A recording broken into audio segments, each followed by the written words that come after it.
네, 안녕하세요. 행정법률 전문사무소 승무입니다. 네, 음, 오늘 몇 개까지 찍어보냐? 한번 저도 살리고 있는데 오늘 지금 네 개째네요. 일단은 의료기 갱신이에요. 그러니까 지금 의료기기는 5년이 지나면 이제 갱신을 해야 됩니다. 네, 갱신 밑에 허가증 보시면 유효기간이 있거든요. 이게 맞춰서 갱신하셔야 되는 거예요. 목적은 신고 인증 허가 이후에 안전성 및 유효성을 주기적으로 재검토하고 제조 수입하지 않는 제품은 정리하기 위해서 갱신을 한다라고 나와 있죠. 절차도입니다. 이렇게 갱신 180일 전에 만료일 270일부터 180일 전까지 갱신 신청을 하고 검토하고 결과를 통보하게 됩니다. 180일 자료 검토가 180일이 걸리니까 180일 전까지 하라는 거죠. 네, 그래서 미흡한 게 나왔다 제출해라 이렇게 이렇게 되는 거죠. 네, 미신청하면 상실. 네, 오케이 되면 이제 다시 또 5년 동안 연장이 되는 거죠. 그러니까 전 등급 의료기기입니다. 우리 거는 안 된대. 신고 1등급은 제외네. 이런 거 필요 없고 그냥 무조건 하는 겁니다. 단지 이제 수출만을 목적으로 하는 이제 수출용 의료기기는 제외가 되죠. 네. 2020년 10월 8일부터 이제 허가 또는 인증 신고를 받는 제품은 이제 5년간 부여하고요. 그 이전 허가를 2020년 이전의 거는 이제 별도의 기간을 부여합니다. 그러니까 옛날에 없었다는 거예요, 이게. 네. 안 해도 됐다는 건데 이게 20년부터 되는 거죠. 아까 말씀드린 것처럼 만료기간 270일 전부터 180일 전까지 신청해야 되고 끝나고 나면 이제 새롭게 인증서가 부여가 됩니다. 수수료는 이제 신고는 10만 원, 이제 인증은 43만 원, 허가는 50만 원 되는 거죠. 네. 갱신 신청을 위해서 이제 아래와 같은 사항을 준비하셔야 됩니다. 네. 일단 도래 기간이 되는지 먼저 봐야 되죠. 네.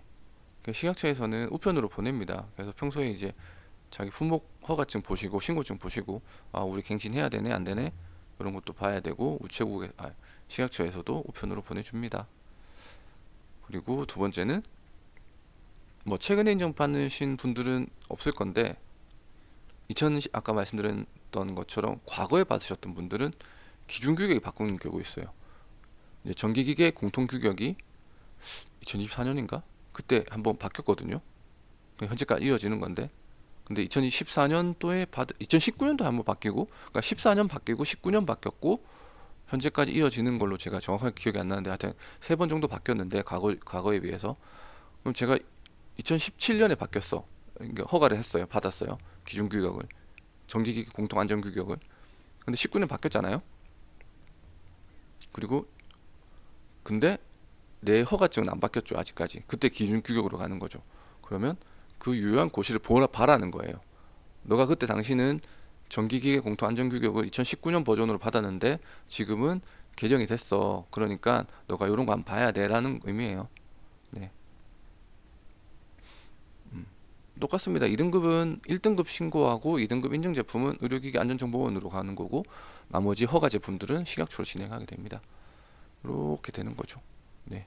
그러니까 검토 기간이 180일까지 걸리니까 업체에서는 180일 전에 무조건 하라는 거예요. 지나면 갱신을 할 수가 없어요. 네, 처리 기간이 180일이니까 180일 전에 무조건 하라는 거죠. 안 되면 어떻게 해요? 그냥 아까 말씀드린 것처럼 허가증 상실되는 거죠. 놓치시면 안 돼요. 식약처에서 우편 온다 해서 뭐야 이러면서 버리시면 안 되는 거고. 네, 필요한 자료는 이렇습니다. 허가증, 인증서 원본. 최초 신고하시고 나면 열람은 계속 할 수 있는데 허가증은 딱 한 번밖에 출력이 안 돼요. 품목신고증도 마찬가지고. 네.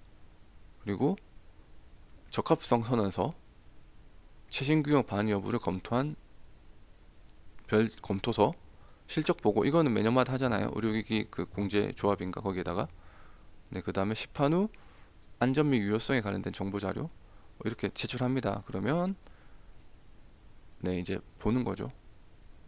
식약처나 의료기기 안전정보원에서 보고 이거는 계속 유지해도 되겠다라고 하면 가는 거고. 네. 네, 최신 규격은 이렇게 있습니다. 이거는 이제 그 식약처에 보면 올라와 있거든요. 최신 규격. 이거 보시고 내가 받았던 규격과 지금 규격이 일치하는지 얼마나 지났는지 한번 보셔야 됩니다. 이렇게 해서 제출하시는 거죠. 전기기계적 안전 공통자료 2020년에 개정이 됐네요. 네.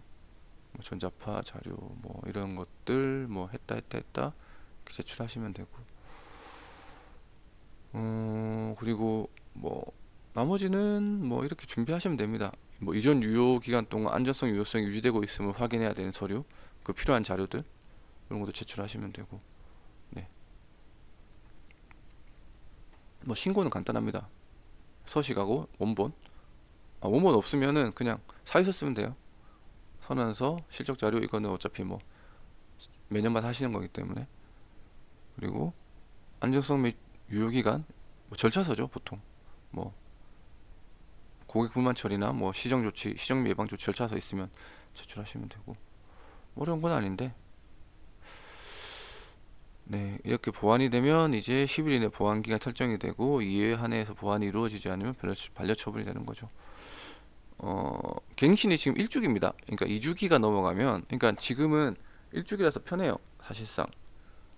기준 시험 규격이 바뀌었다 하더라도, 네, 그냥 그 기준 규격 시험이 바뀌었다 정도만 검증하시면 되는 거고, 2주기가 넘어가면 바뀐 기준 시험 규격으로 재시험을 하셔야 됩니다.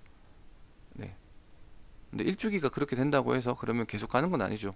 어차피 내가 1주기 연장을 하더라도 다음 연장 때는 이미 1주기는 끝났기 때문에 다시 시험에 맞게 하셔야 되는 것도 있고. 아무튼 지금 의료기기 자체가 아무래도 국민의 건강, 공중보건에 위협이 되지 않도록 엄격하게 관리하자는 게 의료기기법이잖아요. 거기에 맞춰서 식약처도 매우 깐깐하게 보는 거죠. 네. 그러니까 2014년도에 전기기계 안전의 공통 기준 규격으로 했는데 그 사이에 이계정이 생겼는데 그걸 안 했다. 그럼 놓치는 게 있을 거잖아요. 그간 업데이트 되면서 이런 시험은 반드시 해야 되는 거. 네, 이상 사례 보고나 부작용 보고 때문에 이 시험 항목은 반드시 해야 되겠다. 근데 안 했어. 안 한 게 문제가 되기 때문에 그러면 이 의료기기가 계속 사용될 경우 이런 결과가 나타날 수 있다. 그래서 이 갱신이라는 게 필요한 거죠. 아무튼 이게 뭐 쓸데없는 걸 만들었다라고 생각하지 마시고 의료기기 자체가 국민의 공중 건강을 지키는 기계다 보니까 최대한 엄격하게 보려고 하는 게 맞고, 네, 그래서 법에 따라서 적법한 절차와 진행하는 게 맞는 거예요. 너무 이것 때문에 막 화가 나서 뭐 다투시지 마시고, 아무튼 이렇게 그 법의 입법 목적과 취지를 잘 생각하셔가지고 진행하시면 좋겠습니다. 아무튼 갱신 관련해서 문의가 있으시면 언제든지 전화 주시기 바랍니다. 감사합니다.